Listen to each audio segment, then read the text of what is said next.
Hey, Dr. Berg here again. Today we're going to talk about the 7 visible signs that you have hormonal imbalance. And you could see these things very easily when you look in the mirror. At the end of this video, you're going to be able to look across the room and observe something and pretty much know if that person has too much of a certain hormone or not enough. Let's first start out with the thyroid gland. Your thyroid gland is like right here. It's like 2.5 inches wide. The thyroid is a small gland, but it controls your metabolism. If these hormones are too high, your eyes are actually going to start bulging out. Your metabolism is going to be very fast to the point where you're going to lose a lot of weight. This is not a good thing because it's going to be a very unhealthy weight loss. And you might see a lot of sweating with a hyperthyroid problem. On the flip side, if the thyroid is not working enough, that's called a hypothyroid condition. This is going to cause more weight gain. And the hair, you're going to see that the hair is going to be thin, it's going to be dry. 90% of hypothyroidism is a type of thyroid problem that is related to the immune system. It's called Hashimoto's. It's an autoimmune condition where your own body is creating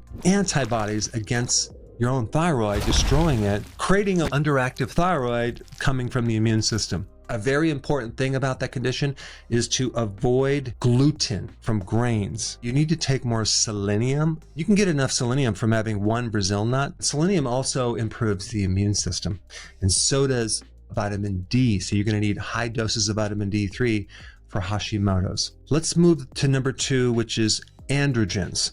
One is testosterone and the other is DHT. If there's too much androgen, you're going to get acne around your jawline, around your back, and both men and women. In women, their voice is deeper, more facial hair, and they will also start noticing receding in the top part of their hair, versus if men have too much androgens, they'll start having male pattern baldness. So this is why it's so important to avoid carbohydrates, sugars, starches, and also not to eat so frequently. On the flip side, if someone doesn't have enough androgen, let's say men, if they're low in testosterone, they're going to get lowered amount of muscle. Men will also lose hair on the bottom part of their legs if they don't have enough testosterone. The other thing is to avoid plastics. So you want to get a really good water filter because that's where most people get their plastics from, city water.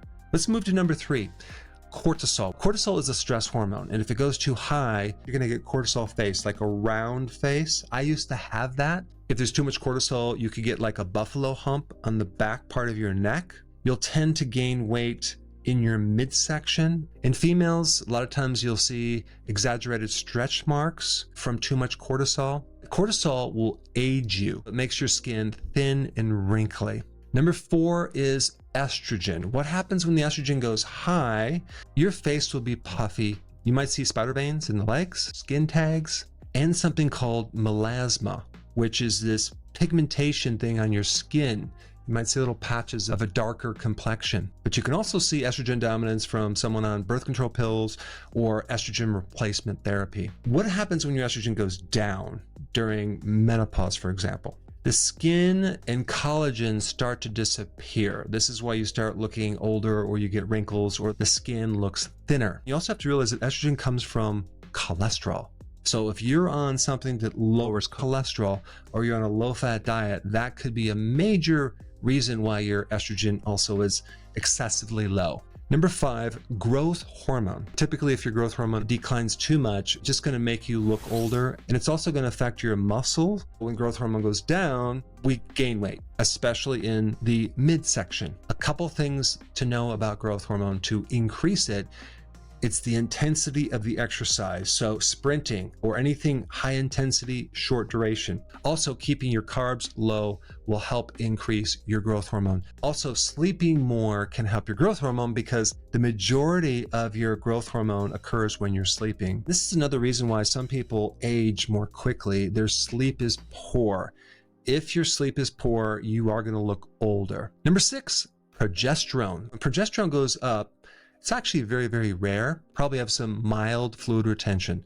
A much more common problem is when it goes too low, which is super common. Those symptoms would be a puffy face. The person will look dull and tired. and sometimes have acne. Number 7, insulin. What visual signs occur when your insulin is too high? Well, number 1, you're going to have a midsection that's going to stick out. You're going to have belly fat that no matter what, you can't get rid of it. Skin tags, swollen eyes. If we shift gears to low insulin, that's when you're actually losing too much weight, but again, not in a healthy way. You see this in a type 1 diabetic. Then we have an issue of craving for carbs, being hungry all the time. The big thing that triggers insulin is sugar and starches, as in bread, pasta, cereal, crackers, biscuits, waffles, pancakes, and also just the frequency of meals. This is why telling someone to consume a balanced diet or this concept of everything in moderation is the worst advice ever. Out of all these hormonal imbalances, the one that I see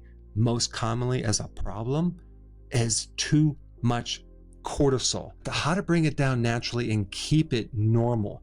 So watch this video right now.